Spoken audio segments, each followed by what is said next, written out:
Sebelum Ramadan, itu bulan yang sangat digemari oleh Nabi. Sampai Nabi banyak puasa di bulan itu. Yaitu Sya'ban. 1, 2, 3, 4, 5. Ada dari 12 bulan, ada 5 bulan yang sangat istimewa, sifatnya berurutan. Sya'ban 8, 9 Ramadan, 10 Syawal, Dzulqa'dah yang ke-11, Dzulhijjah yang ke-12. Pembukanya, pintunya, Rajab. Enggak mungkin bisa ke Sya'ban kecuali masuk Rajab dulu. Enggak mungkin dapat Ramadan kecuali Rajab dulu. Karena itulah Nabi bahkan pernah mengatakan dalam beberapa kesempatan, diteruskan sampai kepada kita. Hati-hati, amalan-amalan ini. Bahkan ada ulama yang mengatakan, kalaupun kita enggak dapat Ramadan, minimal Rajabnya dapat. Karena itu pintunya.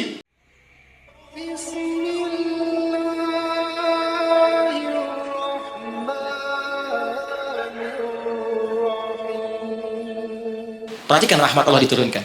Diturunkanlah waktu-waktu yang istimewa, tempat-tempat yang istimewa, ada waktu, ada tempat, ada momentum yang istimewa yang diturunkan oleh Allah untuk mewujudkan harapan yang kita inginkan itu. Dengan turunnya waktu itu bisa menutup di antara keutamaannya dosa-dosa yang pernah dikumpulkan dalam masa kita hidup sampai di momentum yang kita rasakan.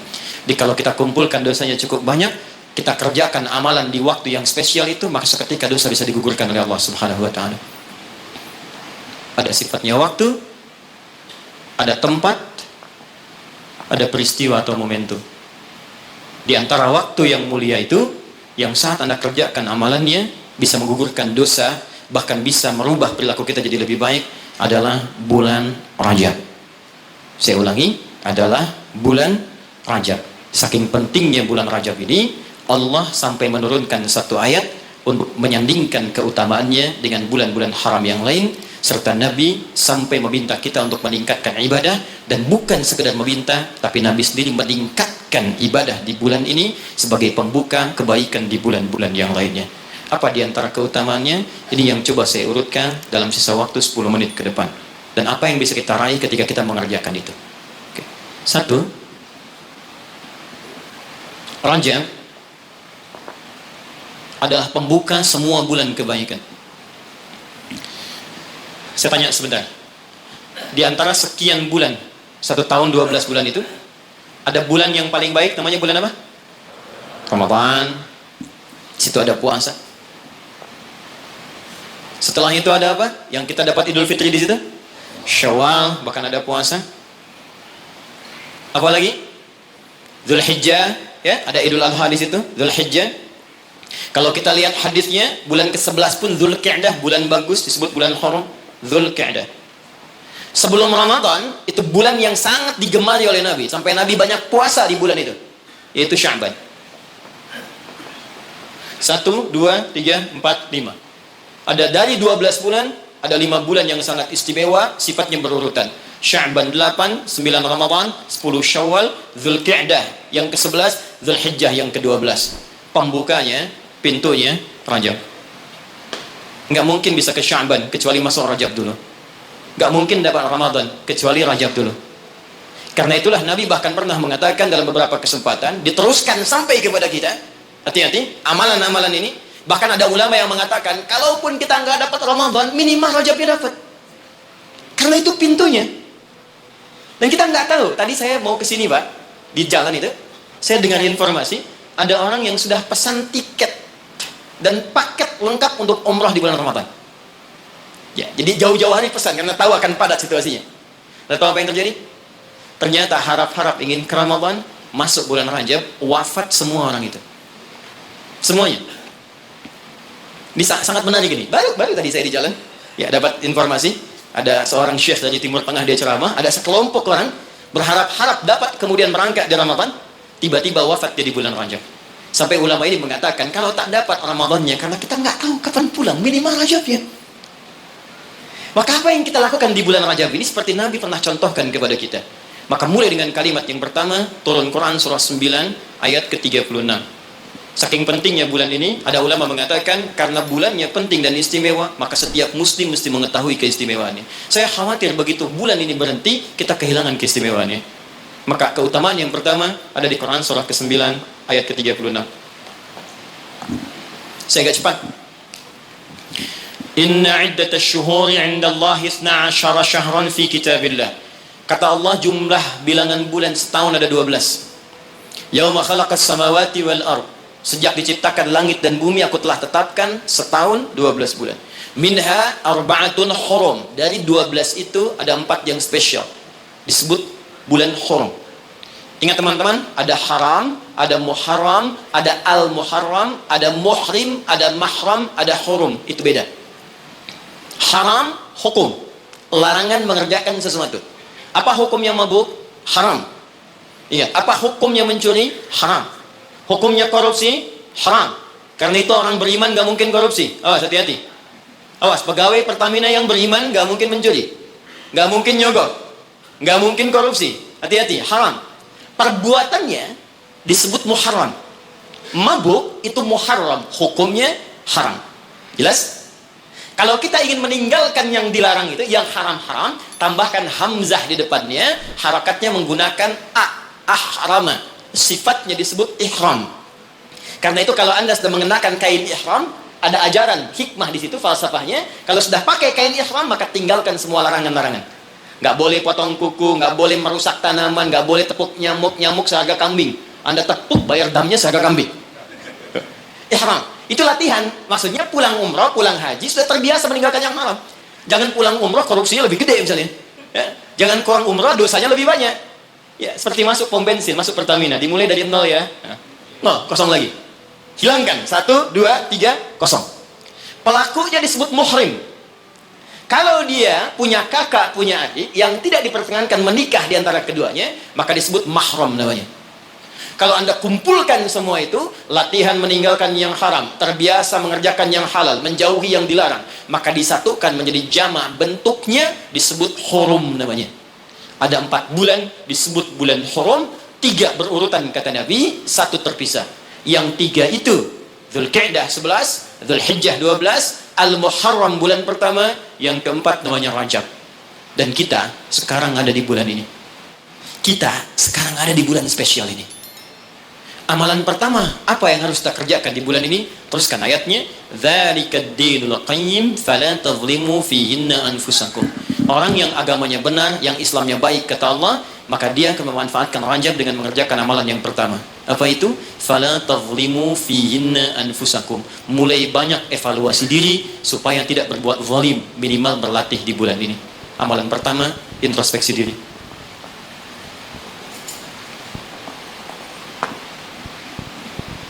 Maaf Pak Ibu, saya tidak bermaksud mengajari, hanya menerangkan apa yang dimaksud oleh Al-Quran. Zalim, fala tazlimu, jangan zalim. Zalim itu menempatkan sesuatu bukan pada tempatnya. Ada gelas, ada gayung. Gelas untuk nampung air minum, gayung nampung air mandi. Anda minum pakai gayung, mandi pakai gelas. Zalim namanya. Nah sekarang, anfus jamak dari nafas tubuh kita. Ya ini anfus itu jamak dari nafas nih kita, dari ujung kepala sampai ujung kaki.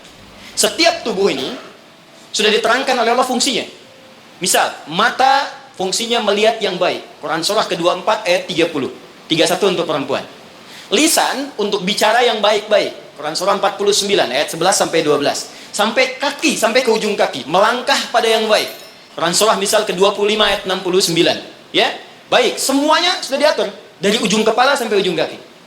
Kalau Anda gunakan setiap anggota tubuh di luar hal yang Allah telah tetapkan, berarti zalim sifatnya.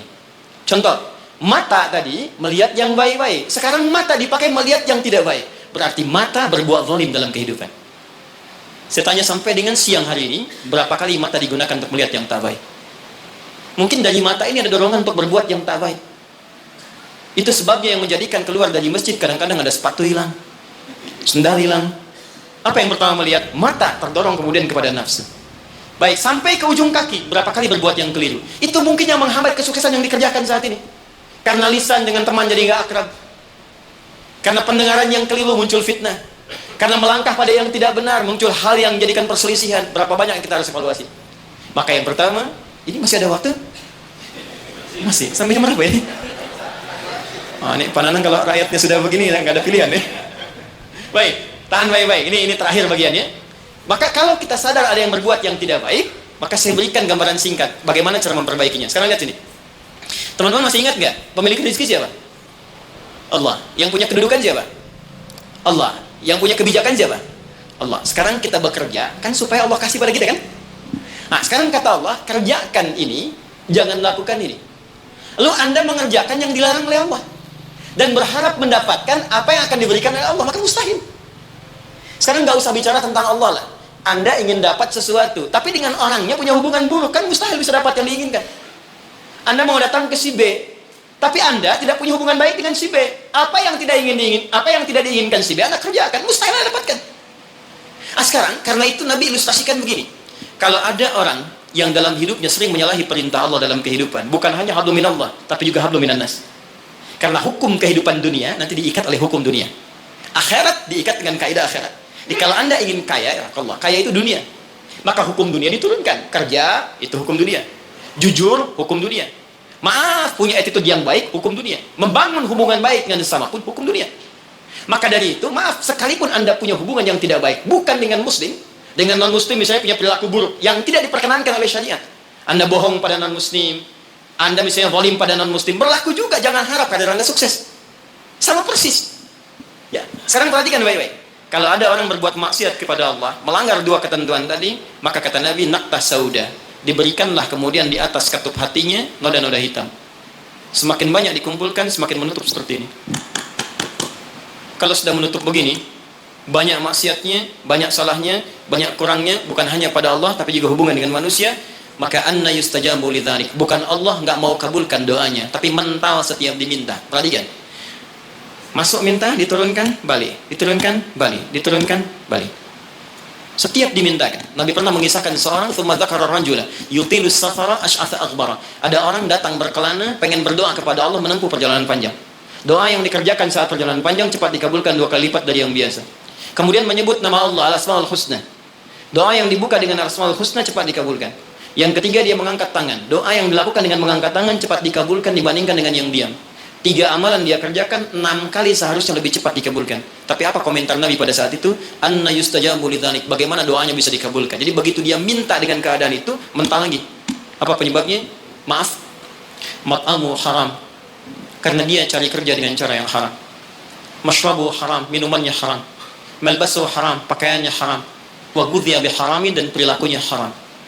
Ya, tidak cukup kita bisa mendapatkan kelancaran dalam usaha dengan sekedar sholat. Sholat memberikan keberkahan, kemudahan, kelancaran. Kalau hubungan dengan manusianya buruk, juga sama akan menghambat. Dengan ibu Anda kurang baik, dengan ayah Anda kurang baik, dengan istri, dengan suami kurang baik, itu mungkin bisa menghambat kepada karir pekerjaan Anda. Apalagi kalaupun ini baik, dengan suami baik, istri baik, tetangga baik, tapi kalau dengan Allah tidak baik, maka ada sesuatu yang tidak mudah kita dapatkan dalam kehidupan. Terakhir, bagaimana cara berintrospeksi di bulan ini? Maka diturunkanlah oleh Nabi cara-cara berintrospeksi dengan 3 pendekatan utama. Ada 3 lafadznya, ini saya ajarkan yang paling ringan saja. Kalau terkait dengan dosa-dosa keseharian, maka lakukan zikir Nabi Adam. Quran surah ke-7 ayat 23. Saya yakin kita hafal. Rabbana zalamna anfusana wa illam taghfir lana wa tarhamna lanakunanna minal khasirin. Bacakan itu minimal setelah selesai kita salat. Astagfirullah, astagfirullah, astagfirullah. Allahumma antas salam, minkas salam, tabarakta ya dzal jalali wal ikram. Perbanyak zikir tadi. Rabbana zalamna anfusana wa illam taghfir lana wa tarhamna lanakunanna minal khasirin. Tapi mohon sekali, ketika Anda bacakan zikir ini, jangan sekedar diucapkan di lisan. Bayangkan Anda punya persoalan apa dalam kehidupan. Ketika Anda bacakan, mata Anda zalim, rasakan kezaliman itu. Ketika dengan orang tua tak bagus, bayangkan perbuatan buruk yang sedang Anda kerjakan. Begitu Anda bacakan, air mata Anda menetes, seketika ampunan Allah akan diturunkan kepada kita dan gugur perbuatan buruk yang pernah kita lakukan. 2, ini cepat, ada dosa yang terkait dengan aktivitas pekerjaan yang sedang kita lakukan. Kenal Nabi Yunus? Bagus. Nabi Yunus itu kan berdakwah, bekerja, beraktivitas. Cuma sayang dalam pekerjaan itu tantangannya begitu tinggi. Nanti ada lain kali kalau ngaji kesini lagi, jangan ngambil yang jauh-jauh ya, yang Anda butuhkan aja. Ya, ini kan teman-teman ada di dunia pekerjaan. Kenapa Anda nggak mengeluarkan fikih bisnis dalam Al-Quran, manajemen misalnya bisnis dalam Al-Quran tentang pekerjaan, itu aja yang dibahas. Itu lebih terasa nanti apa yang kita butuhkan, itu yang nanti kita dapatkan. Ada di Quran cara misalnya memudahkan kita mendapatkan kemudahan dalam pekerjaan, tantangannya apa saja, ini yang terjadi kalau Anda bisnis begini, ini yang mungkin terjadi pada orang, penyakit ini yang muncul dari riya, untuk diri yang meraih kesuksesan, dari yang iri hati, yang dengki, mengobatinya bagaimana, ada semua. Nah, Nabi Yunus salah satu tipikal yang dicontohkan oleh Allah. Sedang beraktivitas, bekerja, dapat tantangan tidak biasa. Ingat ini ya, kalau tantangannya begitu tinggi, maka lawannya sepadan. Di balik itu Allah ingin menganugerahkan anugerah yang tidak biasa. Karena ujian berat tidak akan diberikan pada orang kecil. Karena itu ingat baik-baik. Dalam konteks ini Al-Quran mengatakan hanya orang-orang besar yang bisa melewati itu. Kadang-kadang di situ akan kelihatan. Orang yang cuma malas numpang kerja saja akan terlihat. Orang yang butuh tantangan, dia akan dihadapkan pada kesuksesan. Secara singkat, dakwah diusir, masuk ke kapal, sampai dilemparkan ke lautan.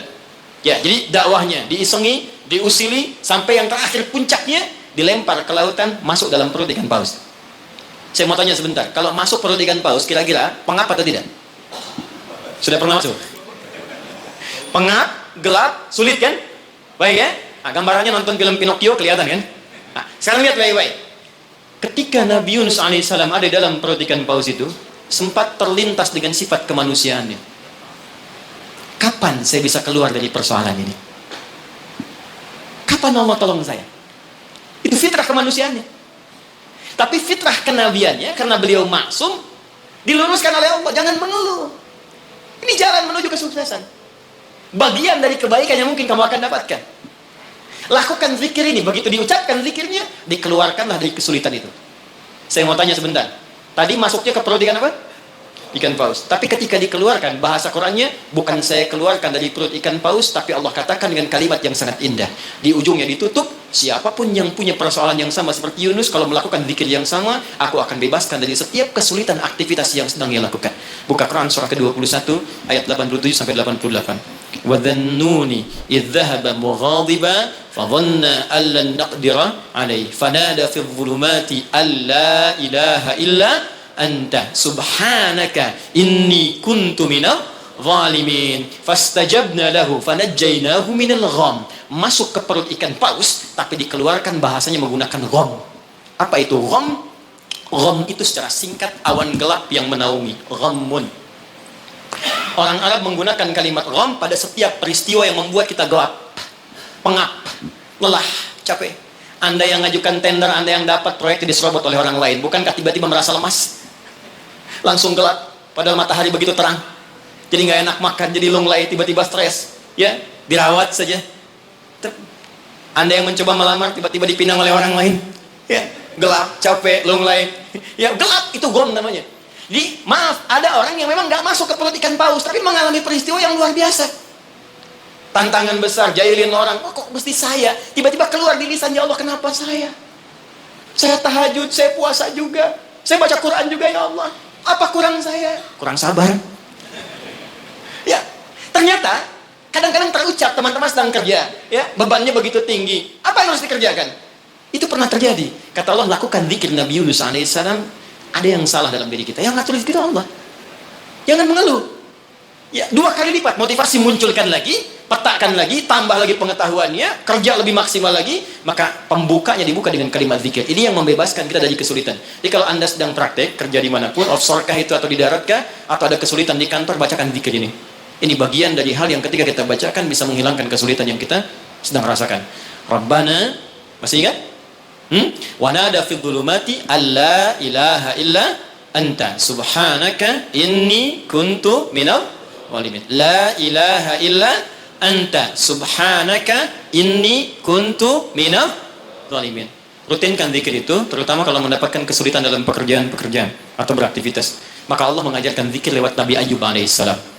Kalau kita bisa kerjakan ini, maka Allah akan berikan kekuatan lebih dibanding yang lain-lainnya. Zikirnya ditemukan di Quran surah ke-21 ayat 83 sampai dengan 84. Wa ayyuba idznara rabbahu anni massaniya dhurru wa anta arhamur rahimin. Saya ajarkan zikir ini tidak main-main. Kalau ada yang divonis penyakit, entah Anda, kerabat Anda, keluarga Anda, sepupu dan sebagainya, dan dokter mengatakan mustahil sembuh, maka bacakan zikir ini. Allah sudah berjanji di ayat 84-nya, siapa yang mengamalkan zikir ini, saya akan sembuhkan penyakitnya, walaupun ia menderita penyakit seperti Ayyub alaihissalam yang tidak pernah dialami orang sebelumnya atau dirasakan orang setelahnya. Karena kadang-kadang ada keluhan ketika sakit. Ya Allah, kenapa saya begini? Ya Allah, kapan sembuhnya? Bacakan zikirnya, anni massaniya dhurru wa anta arhamur rahimin. Saya tutup. Rajab Keutamaan yang pertama akan mempercepat anugerah Allah untuk mengampuni dosa-dosa yang pernah berjalan selama hidup kita. Maka isi bulan ini dengan istighfar. Istighfar yang baik, koreksi diri kita. Sehingga saat masuk bulan Ramadan, kita sudah dalam keadaan yang optimal untuk bisa mendapatkan semua kenikmatannya. Maka mohon izin, maaf, pulang dari sini, coba cek dulu Pak ya. Ibu di rumah dengan anak-anak mungkin ada masalah, selesaikan. Dengan pasangan hidup, di kantor, jangan sampai itu yang memberatkan Anda ketika pulang kepada Allah Subhanahu wa Ta'ala. Ini bagian pesan yang pertama. Yang kedua, tingkatkan amal saleh. Ya, Ibnu Abbas mengatakan orang yang sengaja maksiat di bulan Rajab, karena tadi ada ayatnya, maka dosanya 2 kali lipat di hari biasa. 2 kali lipat. Di orang yang bikin hoax sekarang ini, jadi buzzer, jadi macam-macam, itu 2 kali lipat dosa hari biasa. Bahkan zaman jahiliyah pun kalau muncul Rajab itu puasa maksiat Pak, bisa puasa maksiat. Di orang jahiliyah, Abu Jahal dan kawan-kawan itu kalau dicela di bulan Rajab, balasnya bulan depan. Libur dulu gitu. Nah, sekarang orang jahiliyah aja takut bermaksiat di bulan Rajab. Maka bagaimana dengan kita yang masuk dalam nilai-nilai kebaikan? Ya, 2 itu.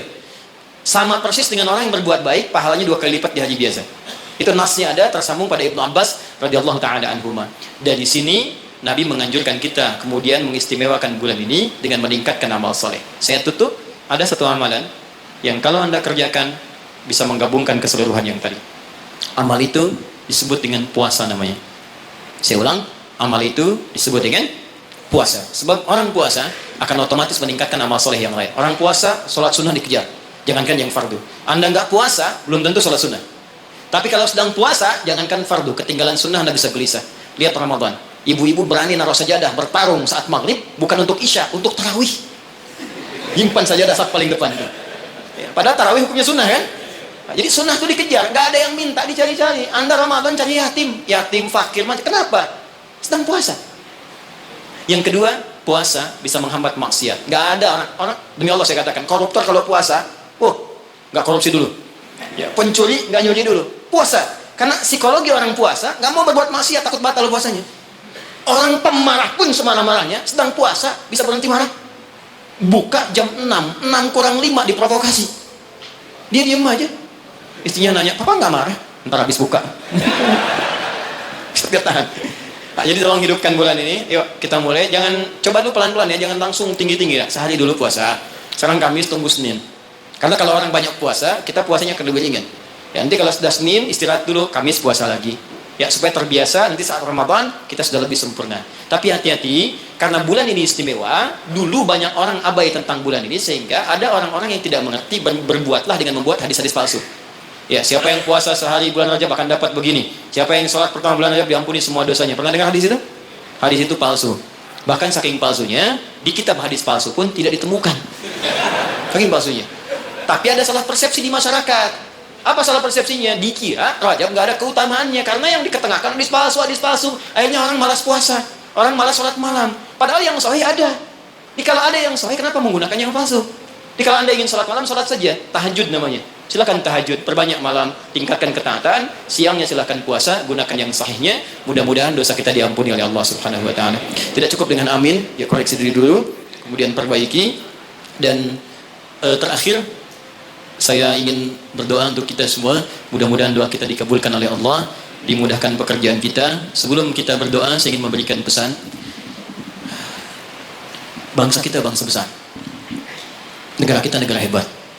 Sumber daya kita banyak. Banyak yang ingin mendapatkan Indonesia, bahkan ingin lahir di Indonesia. Dan kita beruntung berada di sini. Maka saya ingin mengajak kepada teman-teman semuanya, ayo makmurkan negeri kita. Cintai negara kita, cintai bangsa kita.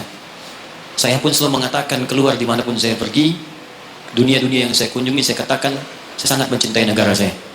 Bangsa saya, dan saya ajak teman-teman di luar untuk kembali bangun bangsa kita. Dan sekarang, yang dibutuhkan oleh bangsa kita adalah orang-orang baik. Yang pintar sudah banyak, tapi tidak cukup mengangkat kehebatan negeri kita dengan pintar saja. Maka saya berpesan pada Anda semua, diri saya pribadi, jadi orang baik. Jadi karyawan yang baik, jadi abdi masyarakat yang baik, dan jadi hamba yang baik. Insya Allah dengan menjadi baik, suami baik, istri baik, pekerja baik, cukup dengan kebaikan itu akan mendatangkan rahmat dan keberkahan bagi kita semua insya Allah.